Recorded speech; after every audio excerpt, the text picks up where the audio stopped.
उत्तर प्रदेश में आगामी लोकसभा चुनाव से पहले उठ रही जाति आधारित गणना की मांग को देखते हुए बीजेपी ने प्रदेश स्तर पर एक कमेटी बनाने का फैसला लिया है, जिसमें जिलेवार किस पिछड़ी जाति के चेहरे को चुनाव लड़ाना है, इस पर मंथन होगा।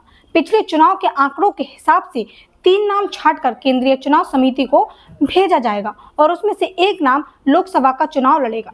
बिहार में जाति आधारित गणना के आंकड़े आने के बाद उत्तर प्रदेश समेत अलग अलग प्रदेशों में और केंद्रीय राजनीति में विपक्षी दलों ने जाति आधारित गणना की मांग उठानी शुरू कर दी है।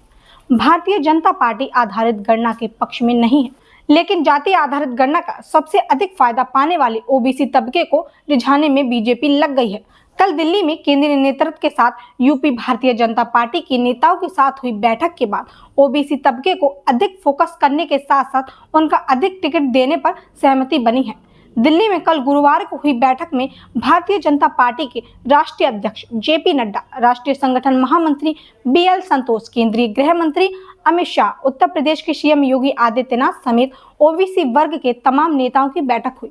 इस बैठक में 2024 के लोकसभा चुनाव में 2019 के मुकाबले पिछड़ों को ज्यादा टिकट देने और उनको अधिक भागीदारी देने पर सहमति बनी है। आपको बता दें कि 2019 में भारतीय जनता पार्टी में 28 ओबीसी प्रत्याशी उतारे थे। सूत्रों की माने तो इस बार यह संख्या 35 से 40 के बीच में हो सकती है।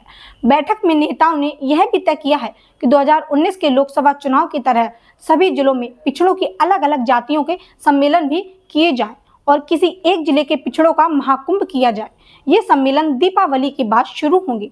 बैठकों में नेताओं ने यह भी तय किया कि 2019 के लोकसभा चुनाव की तरह सभी जिलों में पिछड़ों के अलग अलग जातियों के सम्मेलन भी किए जाए और किसी एक जिले में पिछड़ों का महाकुंभ किया जाए। ये सम्मेलन दीपावली के बाद शुरू होंगे, जिसमें पिछड़े वर्ग के अलग अलग तबके से जुड़े हुए लोगों के लिए अलग अलग रैलियां होंगी।